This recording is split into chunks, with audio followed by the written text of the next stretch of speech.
Hello, everybody. Welcome to the History Valley podcast. Today, I'm joined by Dr. Manfred Bietak. And for those that don't know who he is a professor emeritus of Egyptology at the University of Vienna from 1989 to 2009. First speaker of the research program SCIEM 2000, 1999 to 2011. Chairman of the Institute of Egyptology at the University of Vienna, 1984 to 2009. Founder and director of the Austrian Archaeological Institute in Cairo from 1973 to 2009. He was also director of the Vienna Institute of Archaeological Science from 2004 to 2011, founder and editor-in-chief of the Journal of Egypt and the Levant, head and principal investigator of the ERC Advanced Grant, the Hyksos Enigma from 2016 to 2020. Welcome back to History Valley, Dr. Bietak. And today we're talking about your work on the Proto-Israelites. So, Doctor, tell us, what are the earliest evidence for Proto-Israelites in ancient Egypt? Like, how far back does this actually go? It is a question which is not to be answered 100% with 100% security, as mostly in history and archaeology. We only can get nearer to certain subjects. Well, a very strong sign of Proto-Israelites in Egypt are Western Semitic toponyms in the Wadi Tumilat. The Wadi Tumilat connects the Nile Valley, or better to say, the Eastern Delta with the Sinai, or with the Gulf of Suez, with the Sinai, more or less. Anyway, in the New Kingdom, in the Ramesside Period, which is, let us say, the 12th century BC, there are some toponyms there mentioned by Egyptian scribes, which are Semitic and not Egyptian. And this is very remarkable, because why should Egyptian scribes use Semitic toponyms? This means there must have been a population there which created these toponyms, and which were acknowledged by the Egyptian scribes, who were the writers or those who produced these toponyms. They were Western Semites. We may think that to some extent remains of the Hyksos population were to be found in the Wadi Tumilat. There is, by the excavations of several missions, particularly the Polish-Slovak mission at el-Retabe, there is evidence of a continuation from the Hyksos period into the early 18th dynasty. But afterwards, we don't know. And the inscriptions with the toponyms are from the Ramesside period, several hundred years later. What are the toponyms? The toponyms mention, for instance, the pools or the lakes of Pitom. Pitom is a toponym, an Egyptian toponym, but the lakes of Pitom are used with a Semitic name, Brechot, or Birkat in Arabic, which is remarkable, because this is a border region which the Egyptians considered really as a border region. Another toponym is Seger, for instance. Seger, which means enclosure. It's a Semitic name, not an Egyptian name, which may relate to a fortress, a small fortress of the Egyptians controlling this area. Anyway, there are several toponyms. The question is who were responsible for these toponyms. We are in the 12th century BC, and there is some likelihood that among this Western Semitic population, responsible for these toponyms Proto-Israelites. Well, we can move now to the reign of Ramses III, who reigned in the first part of the 11th century BCE.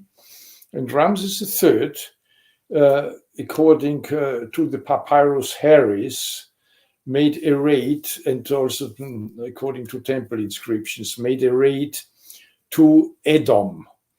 What is Edom? Edom is a region, a mountainous region with red mountains in the Dead Sea region, just south of the Dead Sea. And it is from there that several texts in the Bible mention that the Lord came forth from Edom. And so it's a very hot region for us. And it is possible. We have now, from the Egyptian side, a papyrus Anastasis VI, which is from the reign of probably from the reign of Seti II, or from the pharaoh Meremptah.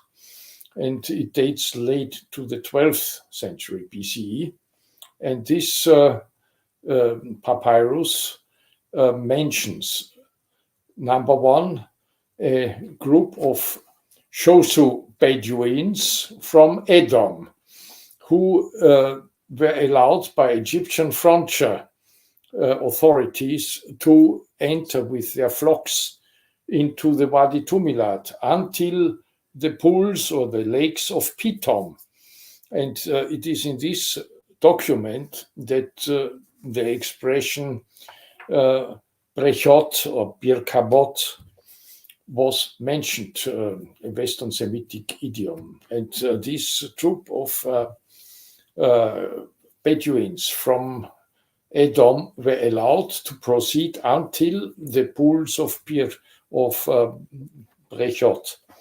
Indeed, by a paleogeographic investigation, which was conducted by myself, the eastern half of the Wadi Tumilat was once an enormous lake of 18 kilometers east-west and 1.8 kilometers north-south.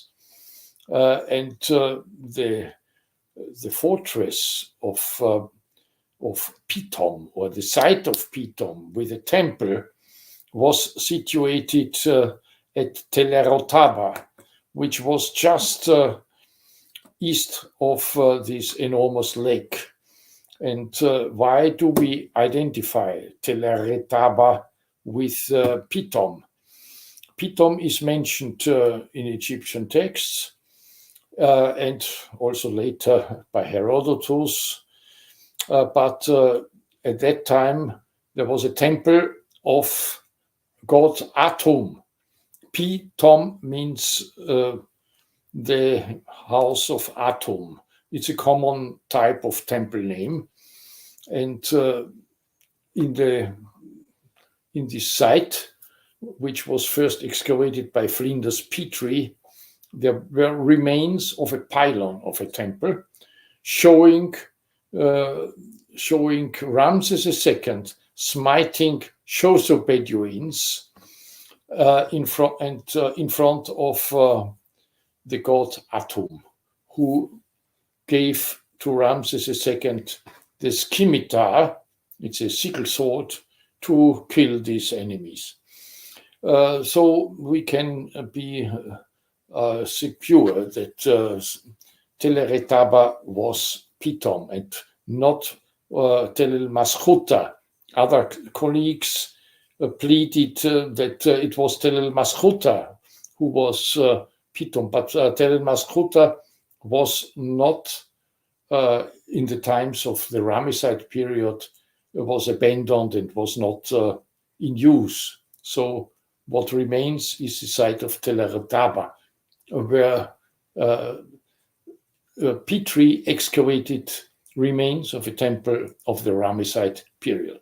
And this is very important. Anyway,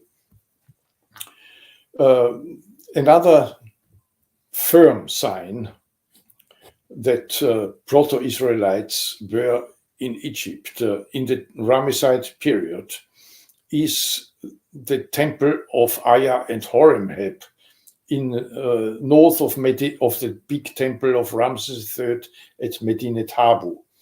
This temple of Aya and Horemheb was used as a quarry in the times of Ramses IV, the successor of Ramses III, still in the first half of the 11th century BCE. And the mission of the University of Chicago between the two world wars excavated remains of a shelter for workmen. They identified it as shelters of workmen. From these shelters, only post holes and ditches remained of a kind of shelter of wattle and daub construction, and but the plan of this shelter is perfectly compatible with the so-called four-room house, which Israeli archaeologists would like to identify with the typical or the prototypical Israelite type of house from the 12th century onwards. A very early type already appears late in the 12th century, in the late 12th century. In the late 13th century, there is already evidence of such a house excavated by Ami Mazar from the Hebrew University. Anyway, our house or shelter at the precinct of the temple of Aya and Horemheb is without doubt, without any doubt, a prototypical four-room house. I myself, I'm not so 100% sure that only Proto-Israelites used this type of house at that time in the late 12th century. There were groups of Bedouins who may have used this type of house also. Anyway, I mentioned already that Ramses III made a raid to Edom and Zaire, which are, as I said, south of the Dead Sea, east of the Jordan Bolt.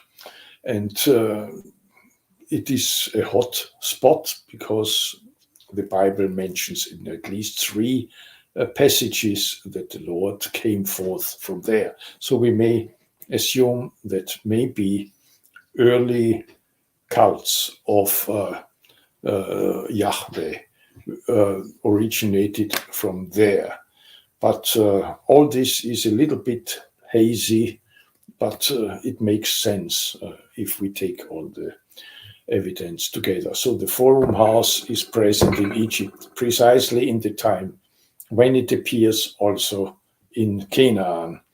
And Semitic toponyms appear in the Wadi Tumilat precisely in the time when archaeology is able to give evidence for the settlement in Canaan of Proto-Israelites. So all this together makes sense.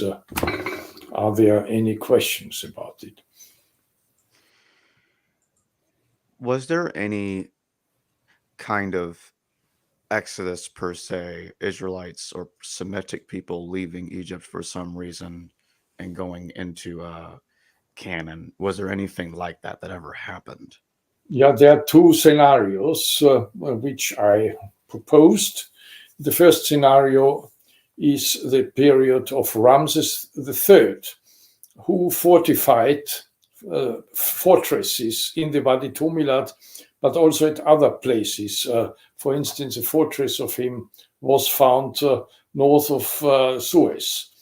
And we can be sure that further fortresses in the isthmus of Suez were constructed by this king in a big attempt to fortify the eastern border of Egypt. What has happened? In the 5th to the 8th year of Ramses III, the so-called Sea People tried to invade Egypt by land and by sea. And Ramses III was able to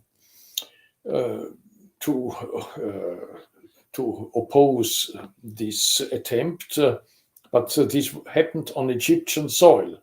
And the fortress of Tel el-Borg, which was excavated by my colleague James Hoffmeyer, had remnants of strong fire at its eastern portal. So it was no doubt there was an attempt to besiege this fortress, and this can be connected with the written evidence from his inscriptions, from the inscriptions of Ramses III in Medinet Habu, and by Papyrus Harris, which was written by his successor Ramses IV. So it is clear that relatively early in the reign of Ramses III, the Sea People who came via Canaan to Egypt made an attempt to assault Egypt. And this may have prompted King Ramses III to fortify the eastern border of Egypt along the isthmus of Suez with fortresses, with a big fortress such as the one in el-Retabe. There may be other fortresses in the Wadi Tumilat which were not found, and other fortresses within the isthmus of Suez, such as the one excavated at north of Suez, the town of Suez. Well, for such fortification, for such a big project, you need workmen. And this was a desert area, more or less, so you need workmen. And this people was empty. This area was empty of people. The only people there were settlers in the Wadi Tumilat. And we may remember ourselves to the papyrus Anastasis VI, where Bedouins with their flocks were allowed to settle, not permanently, but for some time in the Wadi Tumilat. But surely they stayed there and didn't go back. The reason why the Egyptians allowed them was to keep them and their flocks alive. It was a period of low precipitation and a period where surely a period of hunger where people moved to Egypt, particularly from dry areas such as the deserts and the steppe east of Canaan. So the pharaohs and their architects and planners had to provide people who were ready to work.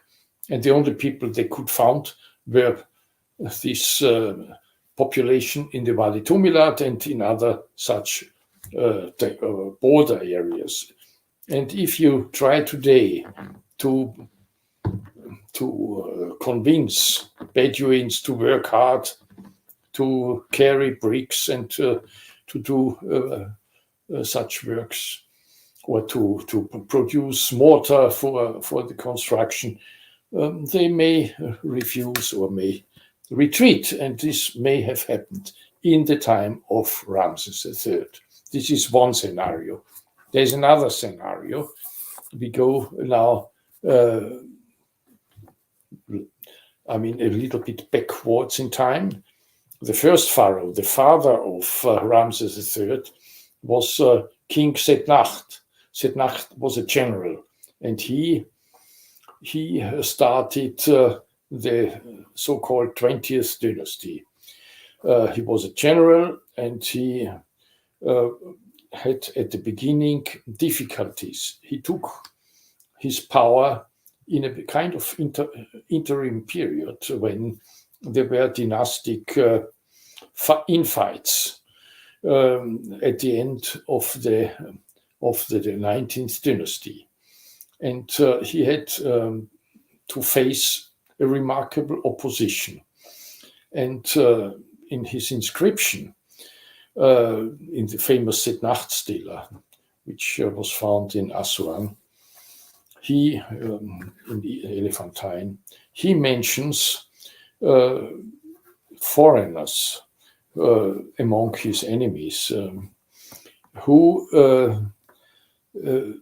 had to flee, taking with them jewelry and gold and such matters. And incidentally, in the Bible, we have a text that among the Exodus people were also people who, the Israelites were able to extract from the Egyptians gold and silver and precious things and took it with them, so that they were happy. The Egyptians obviously were happy that they moved out. At least it was presented in this way in the book of Exodus. Well, so much about archaeology and the Bible. What remains to be discussed is the gods and also the people themselves.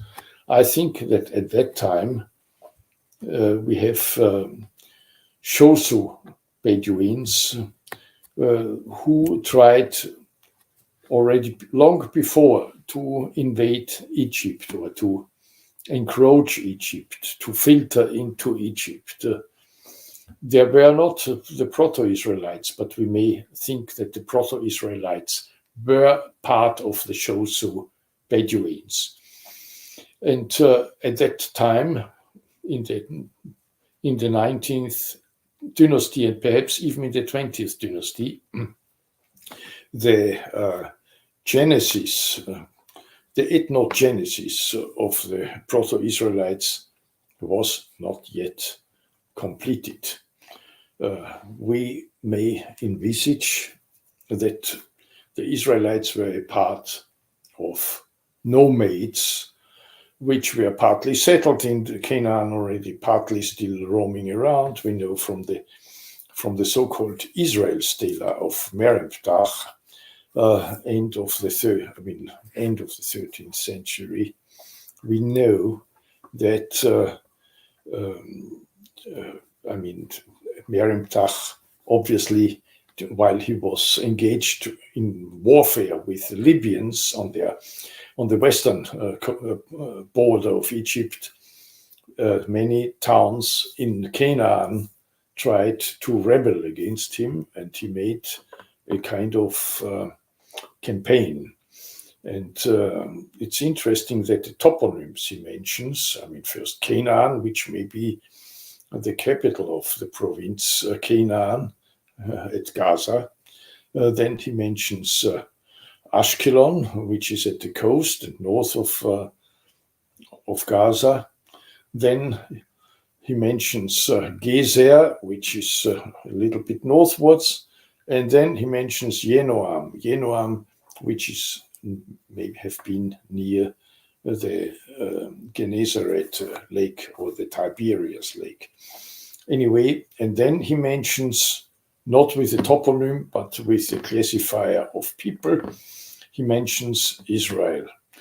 And this is interpreted by most of the Bible scholars that Israel was at that time did not yet settle, but were people east of Yenoam, because the itinerary of this campaign is clearly expressed on this stela. Although the stela doesn't mention the campaign, but it mentions that Israel, that all these towns were subdued and conquered, and Israel, its Semen is not anymore. This looks like a belligerent campaign, also involving already the Proto-Israelites. So it seems end of the 13th century, the Proto-Israelites were probably east of the Lake Tiberias. But if they were the same Israelites who were in Egypt, or if at the same time Israelites were already in Egypt, we don't know. We cannot fix this, except if we accept the archaeological dating of the first Israelite settlements in the Negev and in Galilee and in the Judean mountains. All this happened with around 1200 BC, and early in the 12th century we have these four-room houses in Thebes, in western Thebes, and also end of the 13th century we have these toponyms, and in the 12th century we have the Semitic toponyms in the Wadi Tumilat.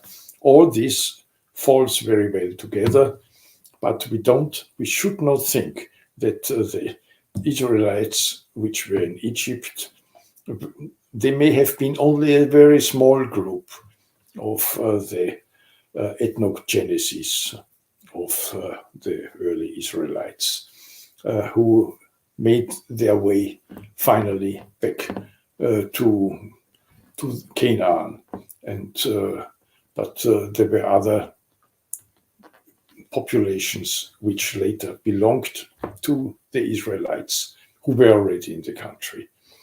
So to think of monolithically that the Israelites were first in Egypt and then they moved and settled in Canaan, or then they moved around in the desert and finally settled in Canaan. This is only the itinerary maybe of one small group, but this small group may have been important in the composition of the Bible tale. Any questions? Do you think that these Proto-Israelites that you're talking about, could they have been involved in any of the Canaanite rebellions against Egypt during the second millennium BCE? Well, there were already before rebellions. In the first years of Ramses II, for instance, there was a rebellion in Canaan of Canaanite cities after his defeat at Kadesh, at the Battle of Kadesh against the Hittites. Canaan became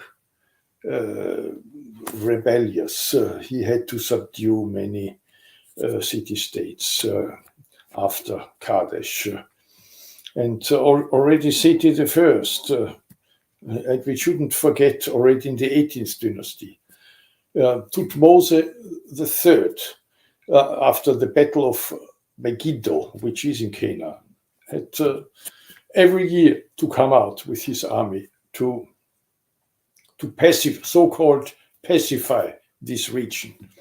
Year after year, they always tried to get rid of the Egyptian domination. And it was only in the Ramesside period that Canaan was very strictly supervised by Egyptian authorities. And we have the evidence of Egyptian officials in several towns in Canaan. One found hieratic inscriptions, which are the proof that Egyptian scribes were busy in Canaan controlling taxes, and so on. So first, the grip of Egypt on Canaan started to become stronger and stronger. And it is also only logical that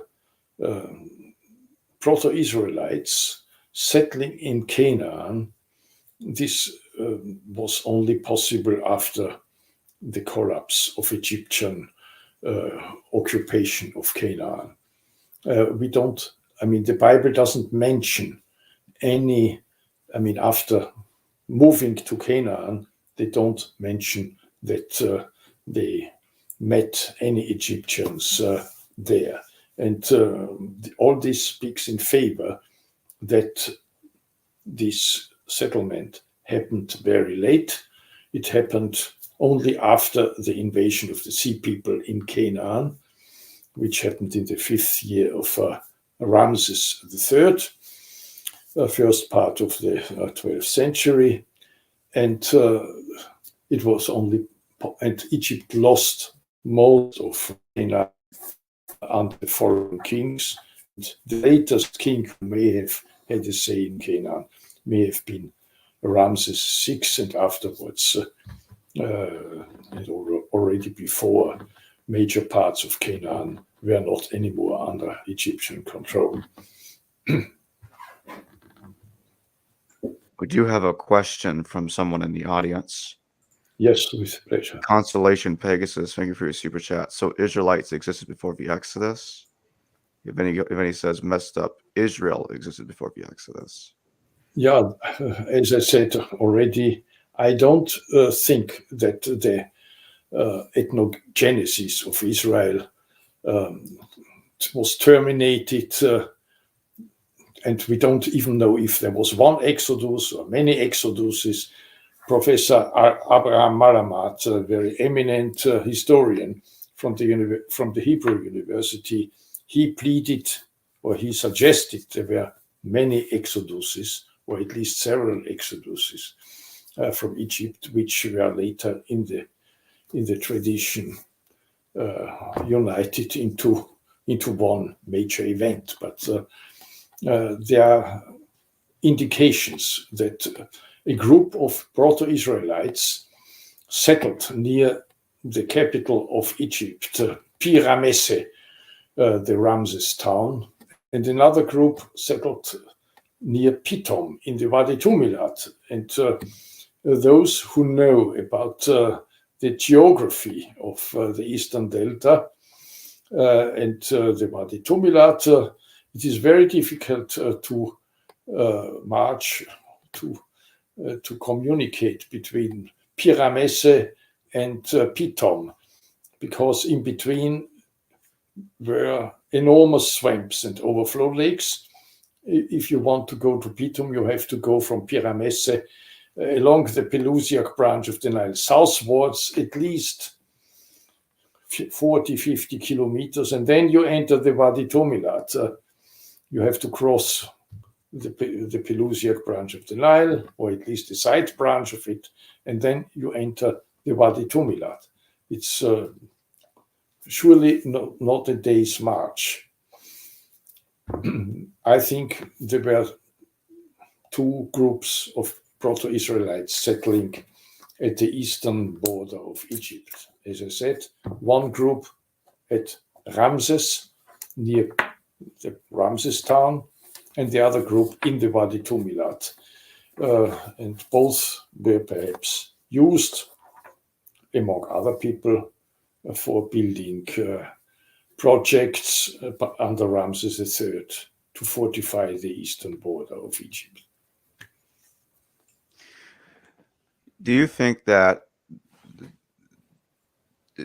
the history under Ramses III, what's happening under Ramses III, could have been the origin of the idea that the Exodus happened under a pharaoh called Ramses? And what is the other group of Proto-Israelites you were just mentioning? You said there were two of them that were settling. Did the other one have different origins from the other group of Proto-Israelites? Not necessarily, but we cannot prove. And one thing is clear: what became later the Israelites were originally not a homogeneous group.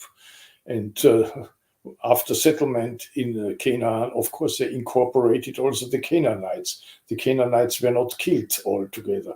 The Canaanites finally were absorbed, or the Israelites and the Canaanites merged. And the proof is that the prophets had a very hard time to convince the Israelites to abandon Canaanite cults.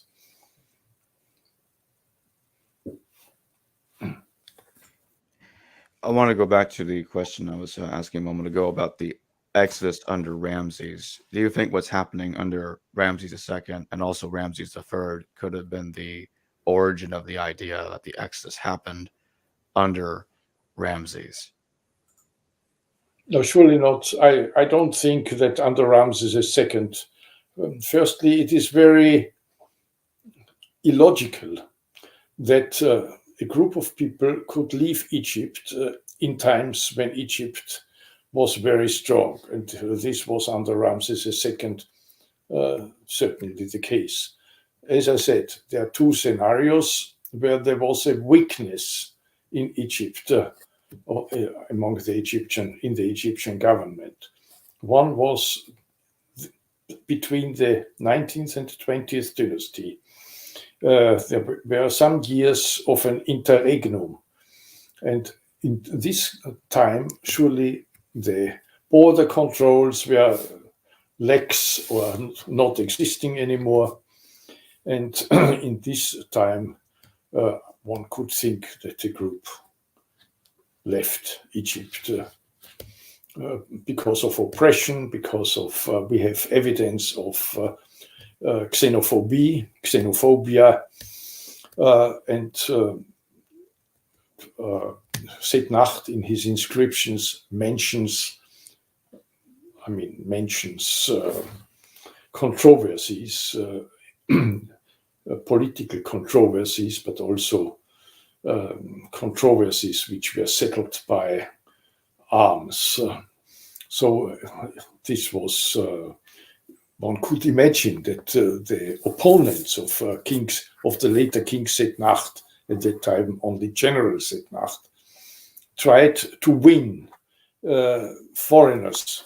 And foreigners were abundant near Pi-Ramesse, the capital of Egypt at that time, which is in the northeastern delta at the site of Gantir and el-Retabe. It is,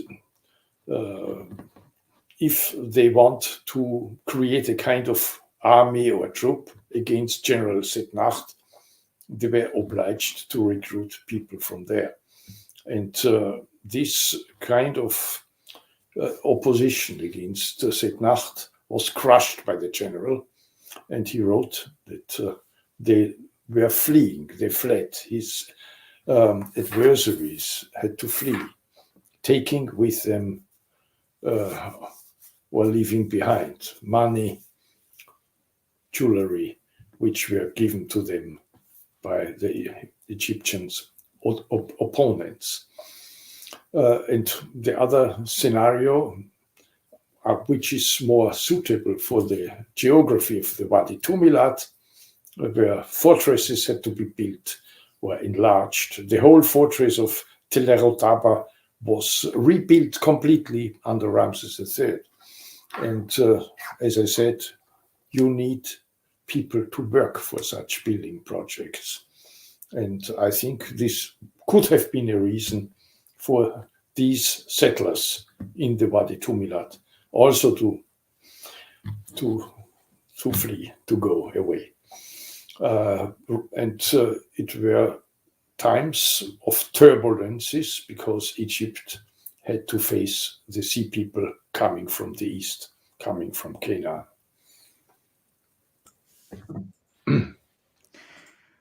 Constellation Pegasus again, thank you for your super chat.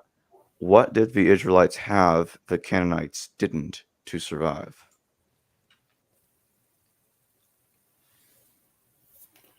Well, I'm not an Old Testament scholar. I'm an archaeologist, an Egyptologist primarily.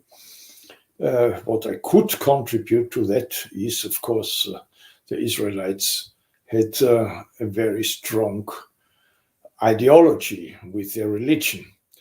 And they were a group which had a stronger political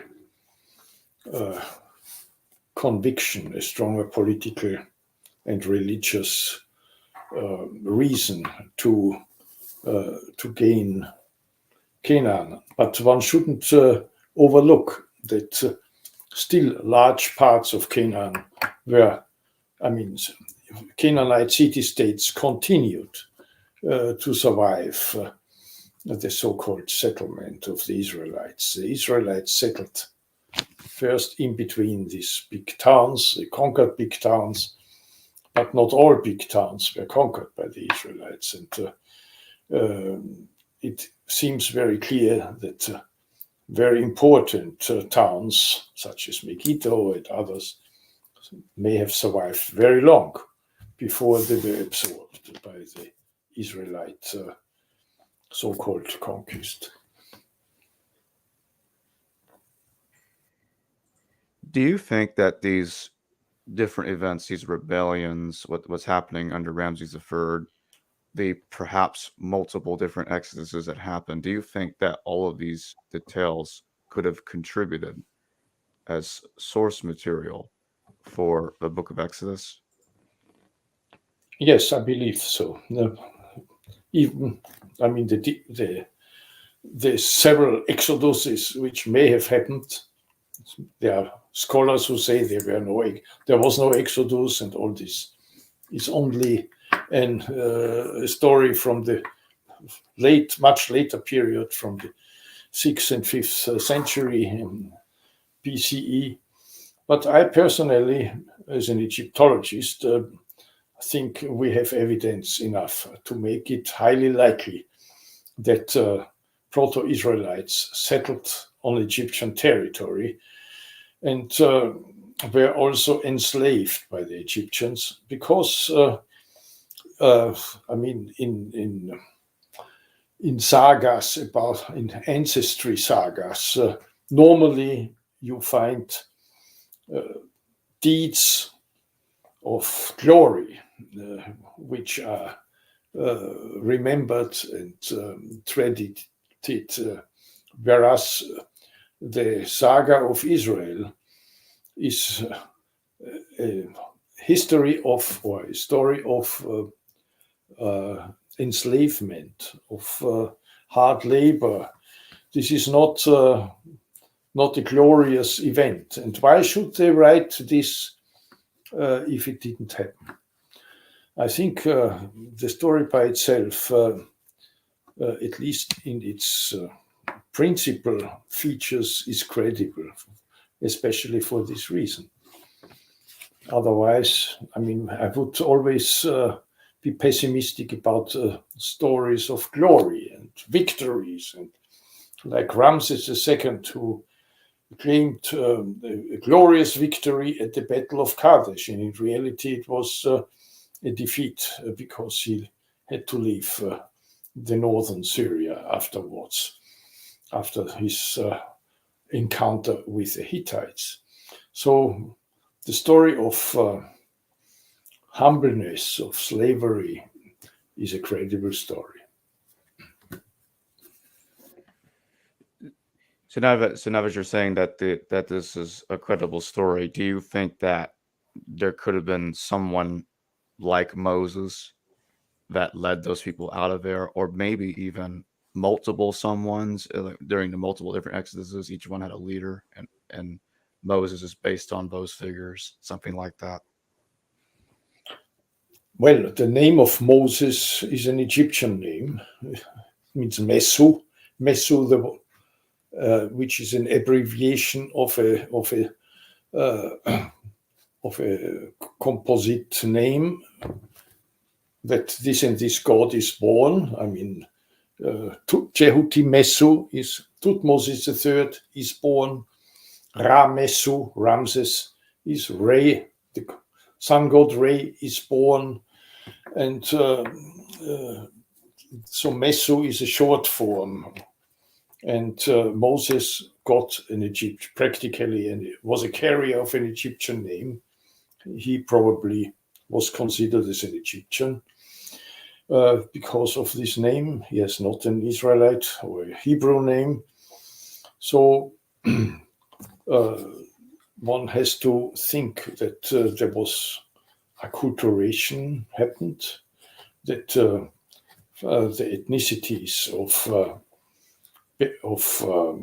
people coming from Canaan, that they were accepted by the Egyptian society, gained Egyptian names, got Egyptian names, and finally even rose in Egyptian hierarchy in ranks. We have evidence for this, particularly from Canaanites. About Israelites, we don't have direct evidence.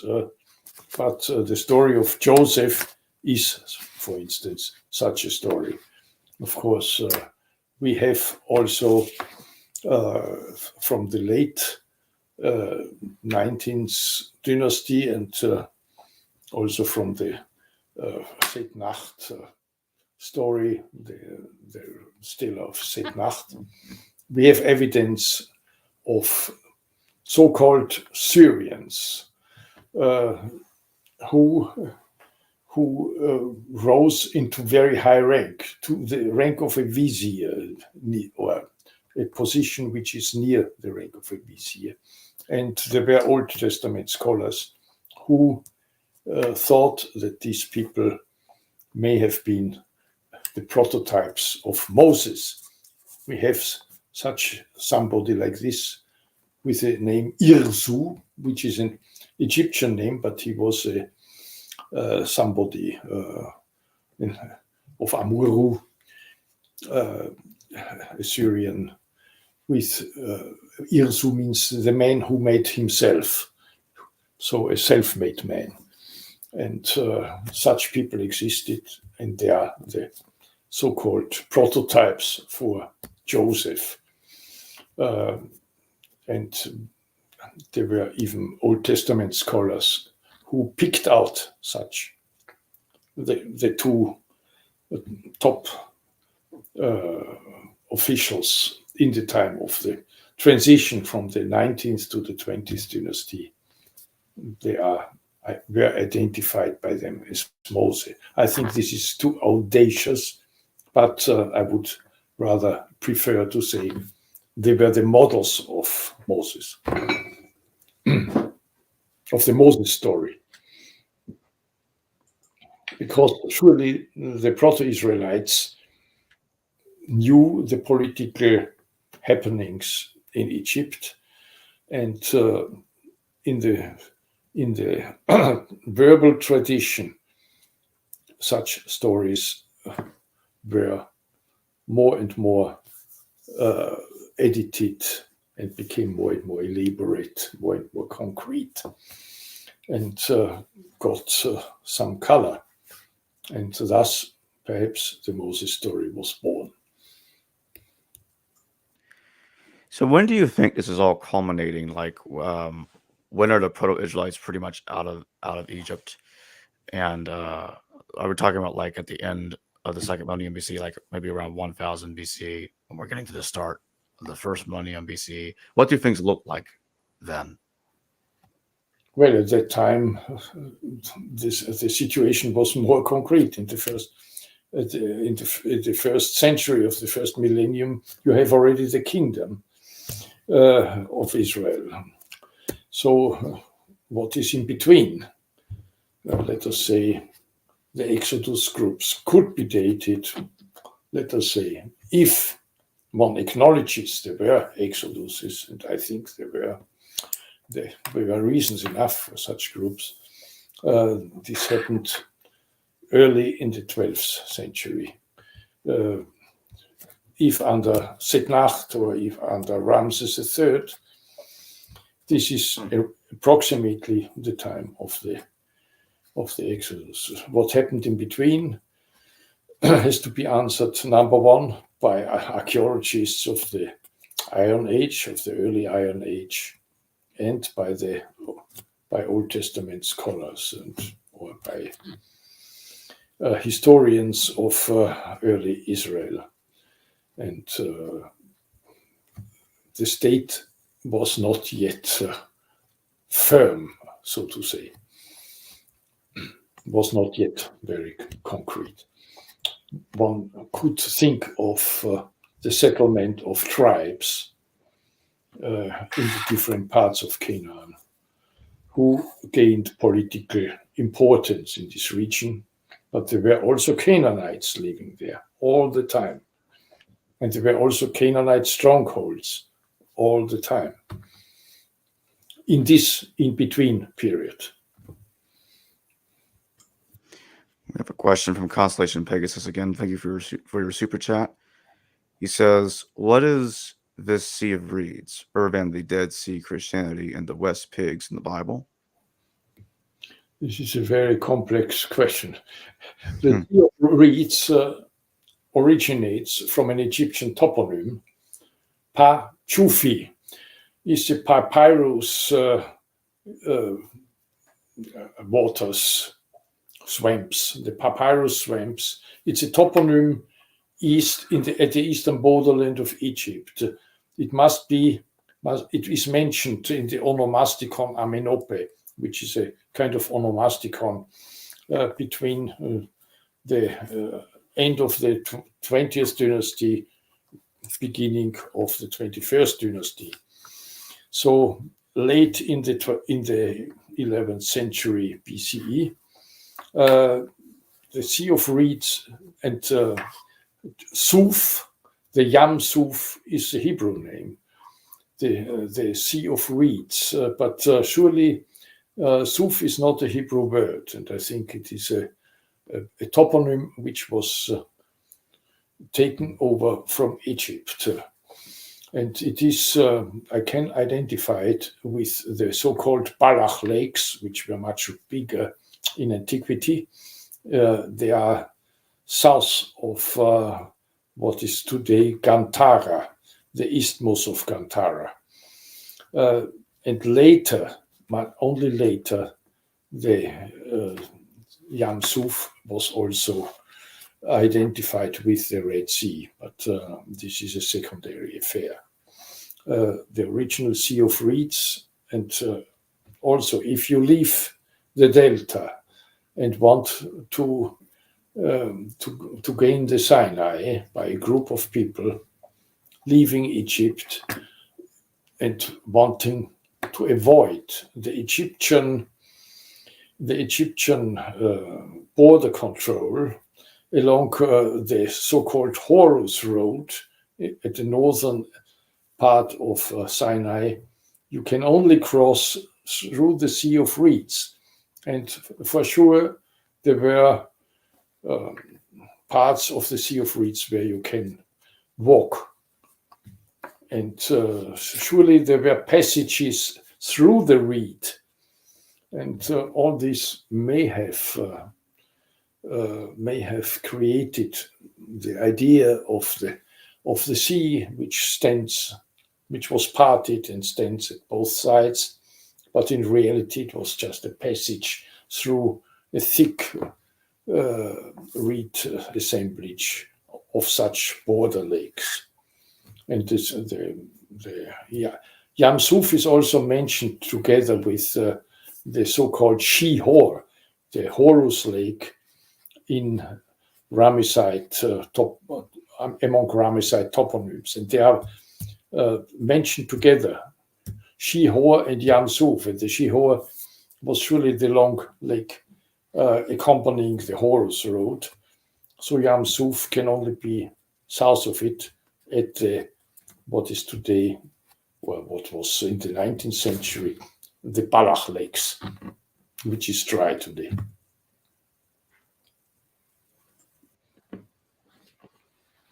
Here's my last question for today. Do you think that the story about the Moses being an Egyptian name, the whole Ramses III stuff, do you think that could have had anything to do with what Manethu's account of the Exodus? Because Manethu says, according to Josephus at least, that Moses was an Egyptian named Osarsif, and he changes his name to Moses, and he seems to think this is happening under one of the Ramses pharaohs, and he has a conflict going on between Amenaphis and Osarsif, if I remember correctly. But what do you think about that? So now it becomes a bit hazy. I cannot say more than what I said already. Moses is an Egyptian name, and it may originate from very successful foreigners of Semitic origin who gained highest ranks, vizier rank. We have such people already before. For instance, in the Amana period, there was a vizier with a Semitic name, and he was buried in the necropolis of Saqqara. His tomb was found by Alain Zivy, a French colleague. I mean, such high officials appeared in Egypt again and again, and also in the late Ramesside period. We have at least two such officials. One is the so-called Irsu, and the other one was not named, but is mentioned by Setnacht. They were two originally thought to be one and the same, but the Irsu was finally killed by the Egyptians. So he cannot be Moses, so to say, but he would fulfill the model of Moses. And the other one was, again, a Syrian in the time of Setnacht, who probably fled the country. I cannot say more about it. And I'm also not a specialist for Old Testament stories. Well, I think we can conclude there anyway. Well, thanks for joining me once again, Dr. Manfred Bietak. And Constellation Pegasus, thank you for your super chat questions. And I thank everybody else in the live chat for their participation and everybody else that viewed the stream today. And I will see all of you later. Thanks again. Thank you very much. Bye-bye. Bye-bye. Hello, viewers. Thanks for watching this video from the History Valley YouTube channel. Please don't forget to subscribe and hit the notification bell. And if any of you wish to further support this channel, please consider checking out this channel's Patreon page and becoming a patron, and or donate through PayPal or through Super Chat during a live stream. Thank you.